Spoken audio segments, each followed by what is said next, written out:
Hello everyone, and welcome to this week's episode of Coahw, that's Confessions of a Hotel Worker if you're new. First up is How Dark is Too Dark by Unrealistic Fantasy.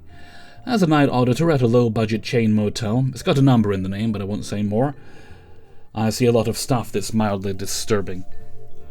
Most of it's just drugs, maybe some sex work, and I guess we get a lot of deaths, but I work 10 to 6 or 2 to 10 most of the time, and those aren't where the deaths are discovered, typically. But I had my first brush with one the other day, so I'm going to talk about it. But also this story is a bit of a downer by definition, so I'm warning you. A human is dead. Her kitten is fine though. So, the first I meet this lady was like a week and a half ago. She crawled into the lobby and asked me to call an ambulance before collapsing on the floor. So I did that. Eventually they came and picked her up, and she mentioned she had a cat with her. So I promised I'd check on the cat. After a few hours, another guest complained that they were worried because the cat in the next room was meowing non-stop. So I eventually went up there.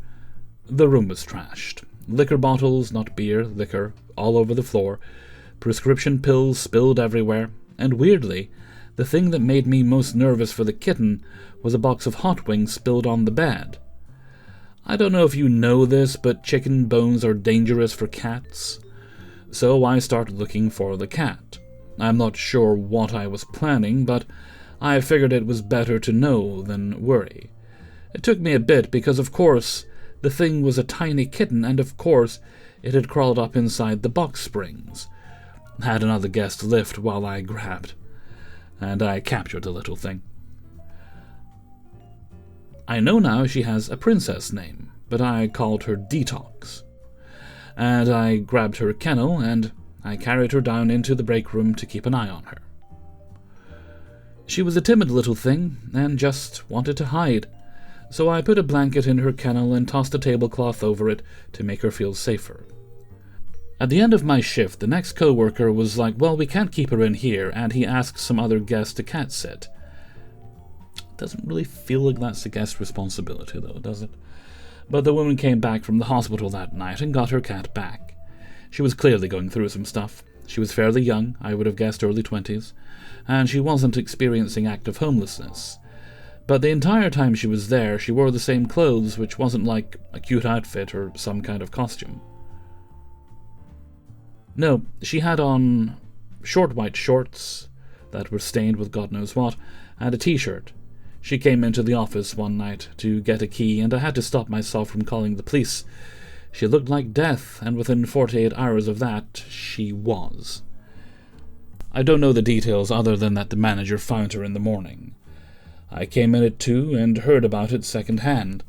I, of course, immediately asked her about the cat and was told her ex-boyfriend had it.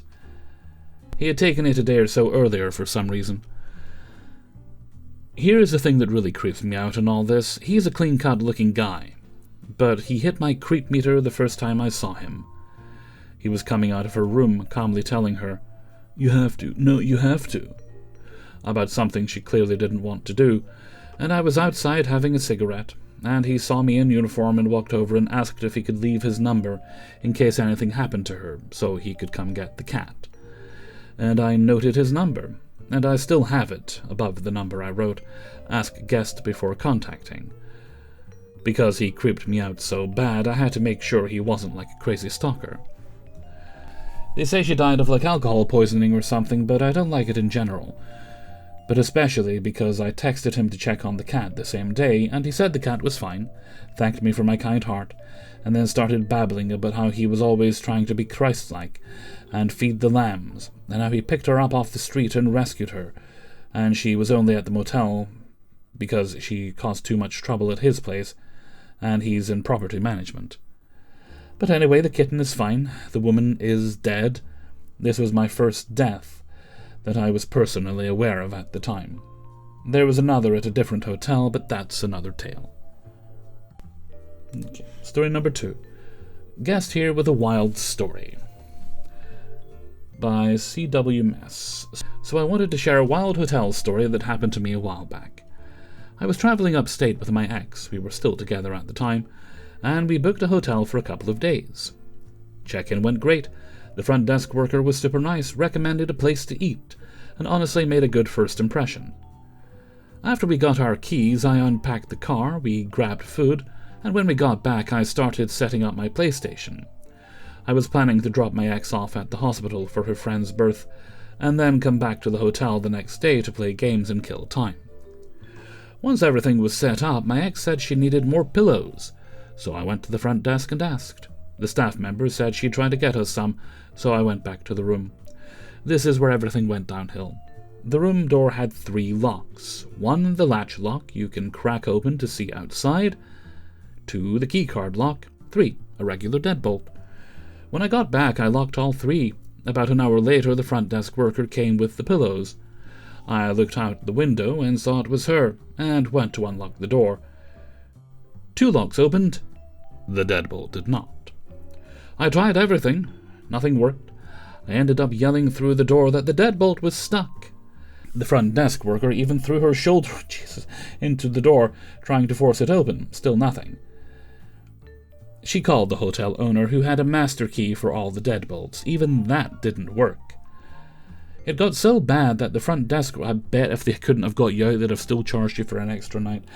It got so bad, the front desk worker literally gave me permission to escape the room by any means necessary, as long as I didn't break the window.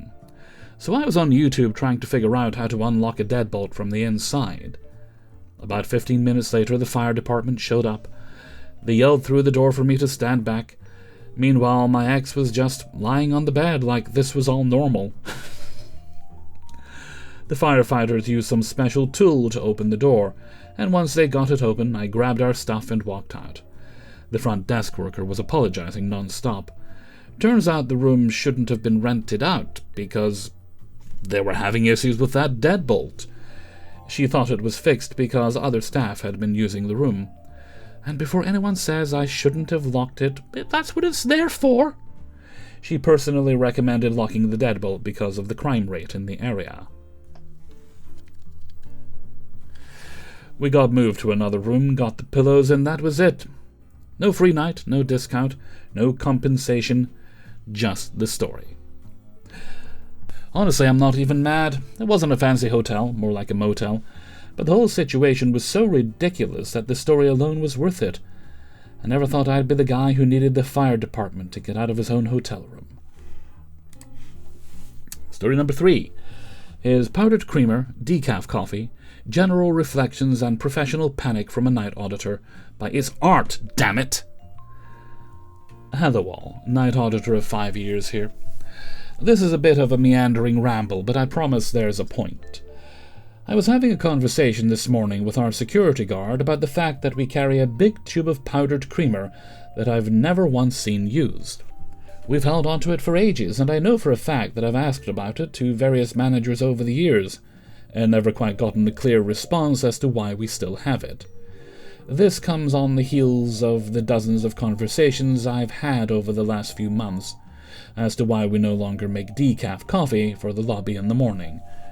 In that case, however, I was given a clear answer from the management. Nobody was drinking it.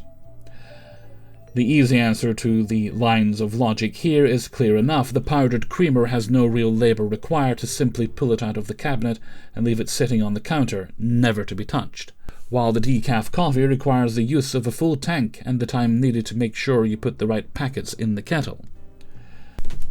This whole chain of thought and conversation ended up pushing me towards a series of broader reflections on my time as an auditor, and a recent development that shook me, surprisingly, to my core. Anybody who's had the distinct displeasure of working the night shift has dozens of stories under their belt about the complete nightmare that can be a hotel at 3 a.m. A year and a half ago, both of my side view windows were smashed by a local transient with a fondness for bats. I have had security guards actively relapse on the job and launch into racist, homophobic, you-name-it tirades. I've been sexually harassed by guests well past 4 a.m., I've had hot coffee thrown at me and various degrees of threats, and craziness thrown at me with greater frequency. In the first month of working as an auditor, I had an on-site overdose death that I was having to handle solo. All of that is to say that after 5 years I've learned I can put up with a lot of crap. I can withstand the screaming of a guest who just arrived to learn their room is unavailable, due to an overbooking that I repeatedly warned management about. I can withstand the woman who rambled about the fact that Satan was actively prowling our halls at night. What was he paying for a room? I attribute a lot of that to the fact that on the other side of it, I have historically not ever had to deal with the general workplace politics and interpersonal bullshit that can pop up during the day shift. I kept close the advice I was given by the woman who trained me on the shift. You're a ghost. Night audit's job is, more than anything, to be largely unremarkable and forgotten except by accounting. As a result, I've generally kept out of the ring when it comes to the general mess. However, this last Tuesday I was dragged into a general front office meeting. I was struck by an immense and total panic. 3 months ago, our front office manager and GM both left the property, and the resulting scramble was a total shit show that ended up revealing years of embezzlement and general managerial dysfunction that left the new GM in something of a tailspin. The new front office manager that came in with him initially seemed like a good change of pace, communicative, direct, and generally seeming to try and help get things back up and running. This was until he brought on a round of new hires. Generally, I'm not the kind of person to judge on age, but the new front office manager has apparently intentionally gone out of his way to hire all younger men, 18 to 20, with no prior work experience, and clearly no real sense of professional decorum both with one another and with guests. For about a month I'd be hearing from the other old guard desk agents about what I can only describe as a litany of sexual harassment.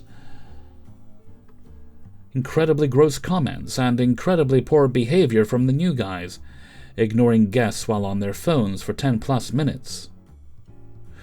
This came on the heels of one of the new guys, an 18-year-old with no prior experience and generally poor at best professional behavior, being promoted to a shift supervisor 3 weeks after he was hired.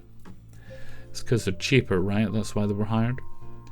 As a rule, I try to remain impartial until I actually see this sort of stuff myself.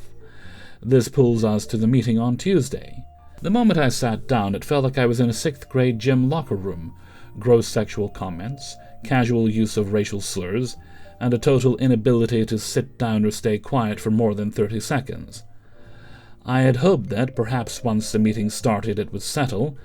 Instead, when one of the more mannered new guys asked about when he would be able to go for lunch, the front office manager says, "You'll have to kiss me first."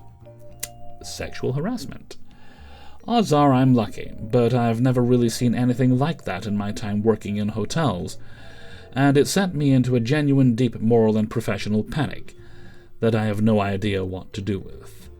I know for a fact that corporate HR has already had a hostile workplace complaint opened about the new team and management, and I really didn't quite understand just how extensive it was.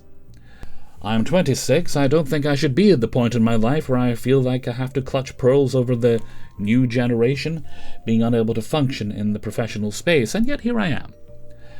I've never felt the distinct need to file complaints and concerns with the GM and corporate over anything staff-related before, and yet here I am drafting letters I know nobody will read. Do you guys still serve decaf coffee? And do you carry powder to creamer? I will keep drafting those letters. Hopefully somebody will pay attention eventually. And it goes without saying, you've got years of experience. You're already looking at other hotels, aren't you? Of course you are. Alright, story number 4. Parking in the center of a city by At the place I'm currently at, we have around 7 spots for cars. We can increase it up to 9, but that is really difficult for guests to move out, so we generally just do 7, and occasionally 8 spots if necessary. I've been working as a receptionist for a couple of years, and most numerous stories were in regards to parking. If your hotel is in the center of the city, you will have limited parking spaces. Nothing you can do about it. It's logical and obvious, right? Wrong. It seems like it's something incomprehensible to many guests. Edit. It's in Czech, in historical center of the city. Unlike the USA, not everyone has a car, hence hotels do not have that many free parking spaces, since not everyone has a car. Hell, not even I have one. When our garage is full and a guest asks for parking, they are often confused and can't understand that our garage is full. We tell them that's why they were asked upon making a reservation if they want to reserve parking. Oftentimes they don't do it and do it during check-in. Of course, it's usually full then and they get mad. Then it's even funnier if there's like some event and all the suits check in, and most of them have their own car. Well, if we have the capacity of 40 rooms, do you think we're going to have a garage big enough for 40 cars in a center of the city? It's also nice if someone like that saw the garage and said, "There are empty spots, I want to park there." Unfortunately, those are already reserved, and they often become confused. Acting confused, more like it. And if it's full and they see it, we had a guy saying, "There's enough space, it's not a problem for me to park there." And you know what? Yeah, he can get there, but then others will have a hard time getting out. Nobody likes that. And it's an easy way to get bad reviews. Pass on that, it's full. Since we have limited garage space, it sometimes is not just the guests that are the problem. It can be the owners and bosses. I've seen that happen occasionally. It can be rather annoying. Is when one of the big boys will talk to his friend who made a reservation, and if the friend asks about parking, they will tell him that of course that's not a problem. And if we have a full garage? Oh, come on, you can get one more car in, that's your job, and it's more money. And it's best if it's for two friends. 2 more cars over the limit means it will be rather difficult for guests to get in, and we might have to look for parking outside because it's just not feasible. Yet the big boys can't comprehend that if the parking is full to the brim and it's difficult to get out, guests do not appreciate it at all. Once I remember the owner was helping a guest drive out from a particularly bad spot. It took like 15 minutes. The owner was then happy that we got a few more euros for parking, and he doesn't realize that this is the biggest factor as to why people give low and bad reviews.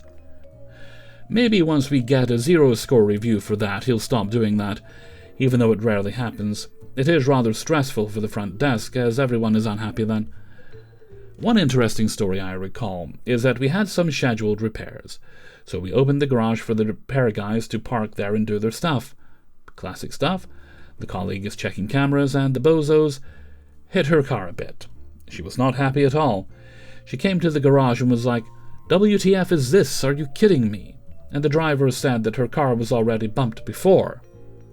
They were not aware we had cameras there. Now that's some excellent conduct, and it was a new car. There's also something that occasionally happens, and as if we open the entrance to the garage. Sometimes someone else sneaks in while it's opened. Often it's another guest, and if the garage isn't full, it's not a problem, but if it is, we sure have to show them out, and they're often not happy about it at all. What's an even worse outcome that can happen is if somebody else, totally unaffiliated with the hotel, comes into the garage while it's open. It can happen if it's too busy, and it just parks there and leaves. That happened once to a colleague, and if it's full, it's not a pleasant situation at all. Then the guy came back later and was like, I thought it was at the right place." Yeah, you weren't. Do they not have tow trucks where you live? Is that not something that happens to cars? Maybe not. Rules are different in some places. And that reminded me of another stressful thing. If someone parks at the entrance of the garage, the issue is people often do that, and they'll just quickly grab something from a shop. That's not a problem, but we don't know if it's someone who's parking there for a few minutes or if it's some bozo, well, I could tell you stories about bozos, who's going to be there for a long time. Occasionally someone will park in front of the entrance, going gambling or something, and then comes back after a couple of hours or maybe longer. It happens sometimes at night. It can be stressful, since you don't know when they will leave and if some other guests might need to go out. Something like that happened to me, I think this year. The car just parks right at the entrance. It's close to evening. I check upcoming check-ins, and there's only one person left, so I think, all right, if it's the last check-in, sure. If not, he hopefully goes to a shop. Either way, I will know it's not a guest. Well, he did not come back for check-in and left. The car was there for over an hour. I called the police. That's what you do if someone parks in a bad spot in my country. Well, there we go. If they can tow him, as this guy is parking where he's not allowed. And the other guests couldn't leave the garage, at least not very easily. The police take their time, like a lot, more than an hour. Even the tow truck thingy comes in, and guess what? The guy comes there at that time, he talks with the police, and they let him go without any fine, etc. The police where you live are quite chill, it sounds. A few minutes later, a guy comes to check in. Yep, it's the same guy with the car. He had probably thought it would be an excellent idea to park in front of the entrance to the garage, do not check in, and go for a chat and a dinner with his friend, who also parked next to him, which also slightly blocked the entrance. Not too badly, though. He was like, I didn't realize I can't park there. Well, what do you think with a yellow color in front of the entrance and warnings around it? One more funny thing I recall is when some guests arrived on bicycles, and they were asking where they could keep them. Sure, garage works for free, since it's just 2 bicycles. They ask if it's safe. I say that yes. They don't believe me. I tell them it's a private garage under cameras and nobody can enter unless I open the entrance. While I'm telling that to them, another guest is arriving, and I did the unthinkable. I opened the entrance so the guest can come in with his car. Then the bicycle guests, after I'm explaining to them that it's safe, they came to look at the garage, and they see the entrance is opened, and they're mad and complain, how can it be safe if it's opened? Well, yeah, I just opened it for a guest for a minute so the guest can enter. At least they stopped arguing and kept the bicycles there. How's your experience with parking at your places? The parking at this place was probably the most stressful thing when I was starting, which I guess is rather funny. Fifth and final story today is Fire and Water Damage and Condemned. I don't care, sell our rooms. By their Faxeris. The hotel that I work at as front office manager had a decently sized fire last week. No major structural damage at the moment, no injuries, and thank God it was in the early afternoon, so most people staying were out and about for the day already. At the end of the initial ordeal, the fire marshal sticks the scary red paper on the door and tells us that the building is temporarily condemned. No one is allowed to stay on site, and we aren't open for business until we get everything fixed and re-inspected. Fairly standard fare. First of all, the incident happened on a Thursday, and the building owner, guess his name, I'm going to call him Johnny Badger Weasel, wants to have us open by the next day. Everyone on site tells him, in more professional words, "You're crazy, shut up!" Obviously, the building is closed, so he set up a plan where the salaried workers will monitor the building and redirect guests to nearby hotels. Not a massive deal, just a few old people who don't understand that shit happens. Fast forward to yesterday, and we all get an update from the building owner telling us that we have to open for business by Wednesday. Obviously, this is a terrible idea and hopefully illegal, but no one in higher management gave him any sort of pushback on the matter. I sense an anonymous complaint or a dozen in his future.